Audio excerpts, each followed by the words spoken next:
They say the left hand, it drop mountains. They say the right hand, be slaying dragons. The Untouchable True School Sports Empire proudly presents something the boxing games is missing. Hey, what's going on? It's your boy BT, and I came here to talk some boxing with the thousands of True School Sports subscribers. All right, guys, so we have some movement at 154. You know, Xander Zayas, the youngest world champion in boxing, the newly crowned WBO champion. He will be making his first career world title defense, and it will not be a regular world title defense, ladies and gentlemen. It is going to be in Puerto Rico. So he finally gets his big fight in Puerto Rico. And it's not going to be like a lot of people were bitching and moaning and complaining about Giovanni Santillan. Oh, he's going to fight Giovanni Santillan, but that ain't Xander's style. That's not how Xander is. Xander Zayas is a real fighter, guys, and y'all better put some respect on his name. Just because the top-ranked machine's been behind him don't mean he's not looking for all the smoke. In fact, he's looking for more smoke than a lot of your favorite fighters, because his first title defense is going to be a unification fight against the newly crowned WBA champion and the very strong, very formidable, very respectable Abass Baraou. So let's talk about this fight. Let's talk about this fight, and let's also talk about, you know, what does this mean for the other power players in the division? What does it mean for the likes of Vergil Ortiz, Jerron Ennis, these kind of guys? Because you know, as I'm shooting this video, you know, it's about 24 hours away from Vergil Ortiz versus Erickson Lubin, and you know, people want to know what's going on with this division. So yeah, Xander Zayas, you know, when you talk about him right now, you're talking about Xander Zayas, who's 22-0. So this would be his 23rd fight in the pro ranks. He hasn't really been like, he's been professional for a while, but like it feels like he's older than he really is, because unlike pretty much 99% of fighters in boxing these days, you got to think about it. All of Xander Zayas' fights have been televised. So we got to see Xander Zayas from the pro debut all the way to the world title. And there's probably less than 5 fighters in boxing who can say that, because even like the really good fighters like Devin Haney, Brian Norman Jr., who everybody's excited about, they didn't even start getting on TV till their 19th, 18th, you know, 20th fight. So the fact that he's had all this pressure and he's delivered, it is to be respected and it is to be commended. Now on the other side, we have Abass Baraou, who just got on the scene. He knocked off Yoenis Tellez. It was a great exhibition of pressure fighting, volume punching, and I would be in my opinion, I would say that this is the best fighter Xander's fought in his career so far. You know, definitely a guy that has an elite gas tank, an elite output. And I think Xander is going to have to definitely be consistent throughout this fight, like he's been in his whole career. When you look at the measurables, we look at like Xander's pushing a 74-inch reach.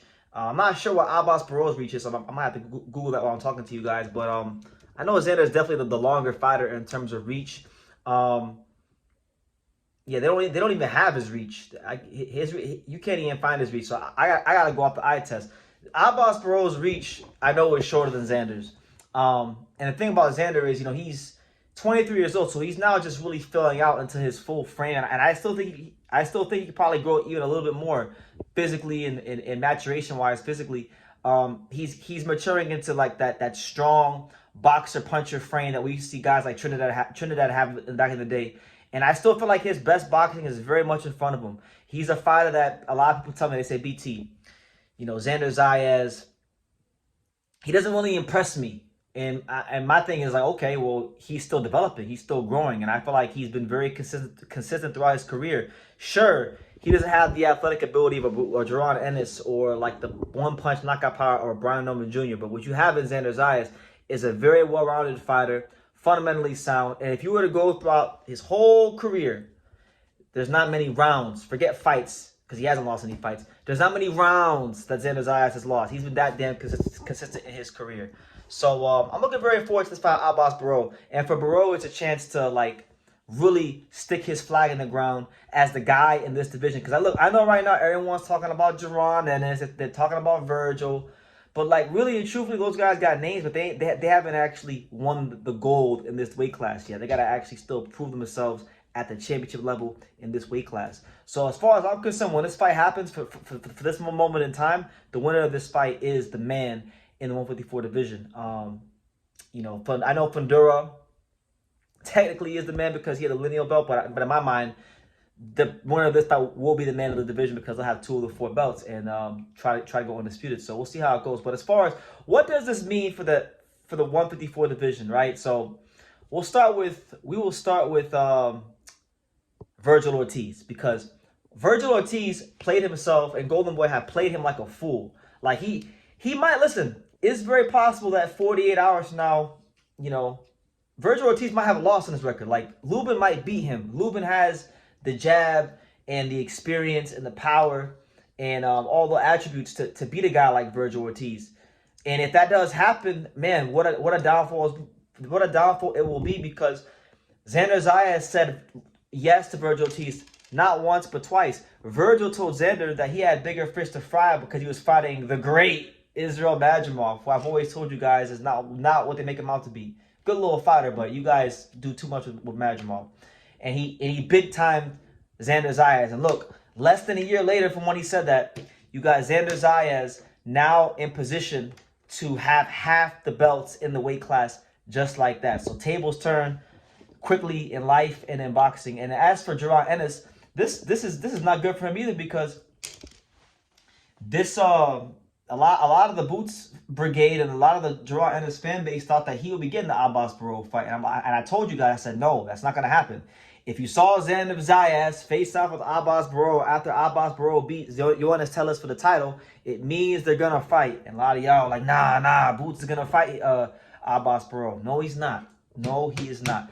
So Boots got to go fight Vergil. As far as I'm concerned, fingers crossed for Boots' sake, Boots got to go fight Vergil Ortiz next if Vergil beats Lubin. And listen, if Lubin beats Vergil Ortiz, then he got to go fight Lubin. Because I'll tell you right now, there's a guy in the WBA, this Russian guy who just fought yesterday, Pavel Souslin, he's like 12-0.